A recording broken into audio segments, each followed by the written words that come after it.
ایک دلچسپ واقعہ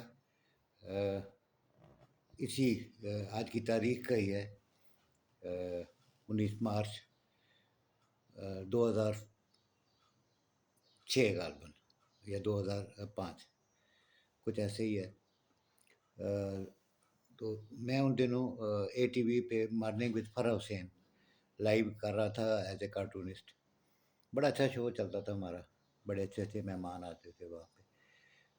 تو صبح صبح میں نکلتا تھا گاڑی پہ، اور فیض آباد میری بریک ہوتی تھی، اور وہاں سے میں اپنے سگریٹ وغیرہ لیتا تھا۔ تو جب میں سگریٹ شاپ پہ گیا تو مجھے بڑی حیرت ہوئی کہ وہاں پہ ہمارے دوست فلم سٹار شاہد کھڑے تھے، خوبصورت انسان۔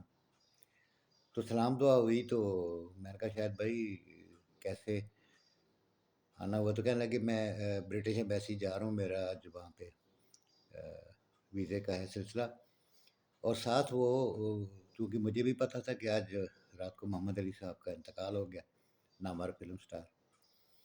تو شاہد بھائی مجھے کہنے لگے کہ یار مظہر ایک خبر چلاؤ، کہ کہتے وہ مجھے چندہ کہتے تھے، تو یہ خبر چلاؤ میری طرف سے، میرا بیان کہ آج چاند خود بادلوں میں چھپ گیا۔ تو اداسی ہو گئی بڑی زبردست قسم کی۔ تو خیر وہاں سے ہم روانہ ہو گئے، میں اپنے پروگرام کی طرف روانہ ہو گیا، وہ برٹش ایمبیسی چلے گئے۔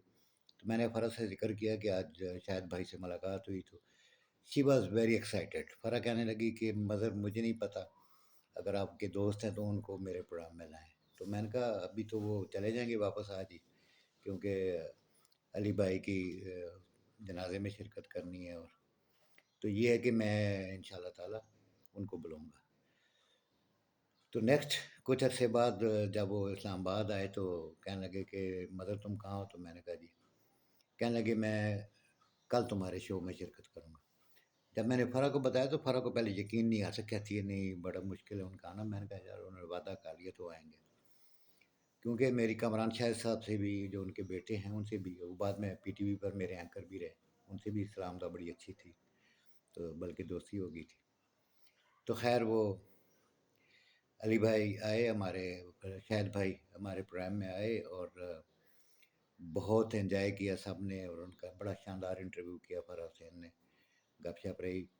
اعجاز بھٹا صاحب ہمارے جنرل مینیجر ہوتے تھے، ان کے کمرے میں چائے وغیرہ پی۔ تو بہت ساری ایسی یادداشتیں ہیں جو میری میموری میں ہیں۔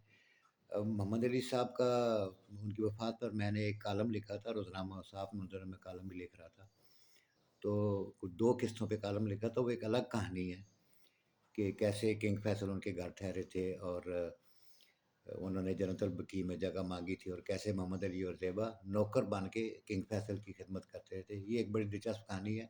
تو نیکسٹ انشاءاللہ تعالیٰ آپ دیکھیے گا، اگلی ویڈیو میں کسی وقت بھی وہ کہانی آپ کو سناؤں گا۔ بہت شکریہ۔